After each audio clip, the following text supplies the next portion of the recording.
The group is skeptical at first, having encountered many deceitful people in their journey, but the figure seems genuine and their story compelling. The survivors are conflicted between staying in their current safe haven and risking everything to follow this stranger to a potential new home. Tom, the group's military veteran, is especially cautious and suspicious of the stranger's claims. Sarah, on the other hand, is desperate for a safer and more stable environment for her daughter Lily. As the group deliberates, the stranger offers to lead them to this promised land, but warns them of the dangers that lie ahead. The survivors must make a difficult decision: stay and defend what they have, or take a chance and follow this mysterious figure to a potentially better future. Tom, on the other hand, is more cautious, having encountered many people who claim to have solutions that didn't pan out. Max, ever the cynic, scoffs at the idea of a restored civilization and insists that they should stay where they are and defend themselves. Maya, however, is intrigued by the possibility of finding a place with a functioning community and resources that aren't in constant danger of depletion. She starts to ask the stranger more detailed questions about this supposed haven. As they discuss the idea further, the survivors are torn between their desire for safety and their fear of the unknown. They must decide whether to trust this stranger and risk leaving their safe haven behind, or stay where they are and continue to fend for themselves. The survivors debate their options, weighing the risks and rewards of trusting this stranger and venturing into the unknown. They ultimately decide to take a chance and follow the stranger to this place of restored civilization.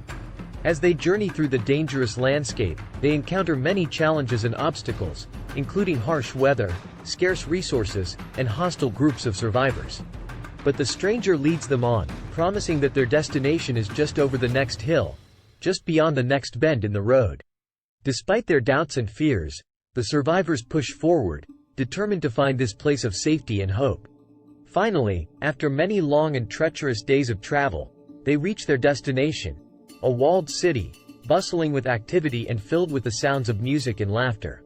The survivors are amazed by what they see: people living in safety and comfort, with homes, shops, and even a school for children. They are welcomed warmly by the citizens of the city, who offer them food, shelter, and the promise of a new life. As the survivors settle into their new home, they are filled with a sense of hope and possibility. They know that the road ahead will be long and difficult, but they also know that they have found a community of people who are working together to rebuild civilization and create a better world. The survivors eventually come to a decision to follow the stranger, driven by the hope of a better life for themselves and future generations. They pack their supplies and begin the journey to the new location, guided by the mysterious figure. As they travel, the group encounters new challenges, including harsh weather conditions, dangerous terrain, and scarce resources. But they push on, driven by the promise of a better life at the end of their journey.